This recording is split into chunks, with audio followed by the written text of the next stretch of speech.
Hi, I am Cassandra and I work with parents of children with autism to help them put themselves first again. In today's video, we are going to be talking about your life does not end after your child receives that diagnosis.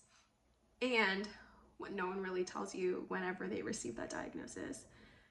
Whenever your child receives a diagnosis of autism, you probably feel like your life is over because you've heard so many different things. You've already probably done all of the research, because you had a feeling, but just because your child has a diagnosis of autism does not mean that your life is over.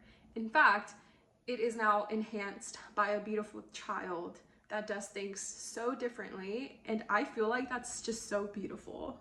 Some common fears that show up in parents' life whenever their child receives a diagnosis are that their life is never going to be normal. And that is subjective because what really is normal to everyone, that looks a lot different. What might be different though is that now your child, you're not able to do things the way that you imagined them. And I know that you probably imagined your life as a parent to be something completely different than what it's going to be, but it doesn't mean that it's going to be bad or it's going to be negative. It could actually help you heal in a way that you've never been able to do before. And what does that even mean, right? Whenever you talk about healing, well, it just means that this could be the best thing that could ever happen to you. And I know that right now it probably doesn't feel like it, but it could really be. Whenever your child receives that diagnosis of autism, this is why it doesn't really mean that this is the end of your dreams and the end of your goals. Whenever you have a child with autism, it doesn't matter what the level is that they have. They are still a child at the end of the day. And every single child on this earth deserves to see their parent follow their dreams and reach the things that they want. Because if they don't, maybe they're a level 1 child, right? And they can grow up to be a normal adult just like you and I. But if they don't see you follow their dreams, they might never be able to pursue the things that they want to because they don't have an example to go off of. And I know that that sounds really hard to hear, and it's really hard to say even from my perspective.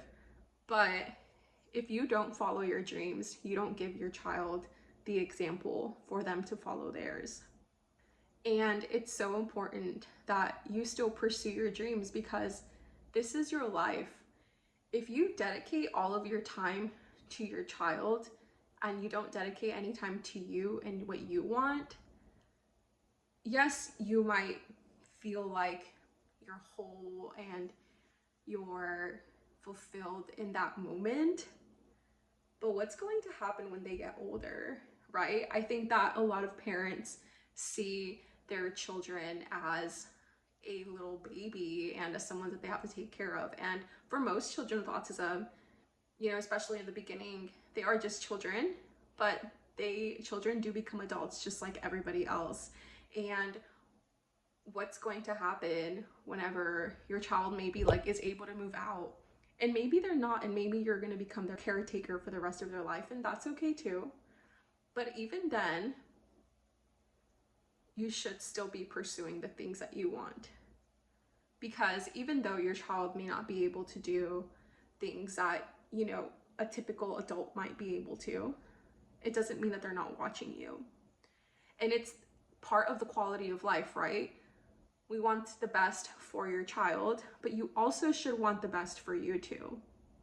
This all really goes back to what brings you joy, right? Some things that even me, I get so caught up in the everyday life of wanting to do this, right? Wanting to help people and pursue this passion that I have. But what are the things that really bring me joy? And a lot of the times you have to go back to what brings you joy or what brought you joy as a child. And for me, for example, some of the things that I found to enjoy a lot were doing puzzles. Doing puzzles were something that I loved.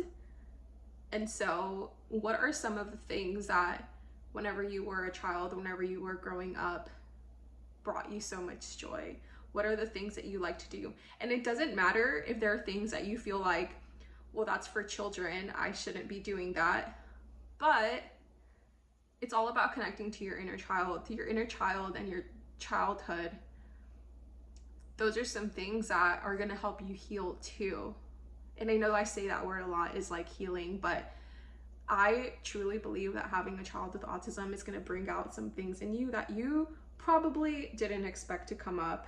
And it's probably going to bring back a lot of trauma that you experienced, but it's all part of the healing process, right? And if you kind of just suppress that,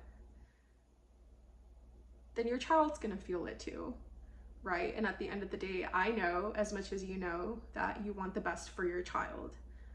And so why not turn that into a healing for you and for them? Because at the end of the day, if you heal, your child then could have the best quality of life they could have. And that truly is I believe what any parent should want for their child. It's just so important to work on that. And I know a lot of times it's just a diagnosis, right, of autism, and people don't really talk about that, but I think that people should talk about it because it's just so important.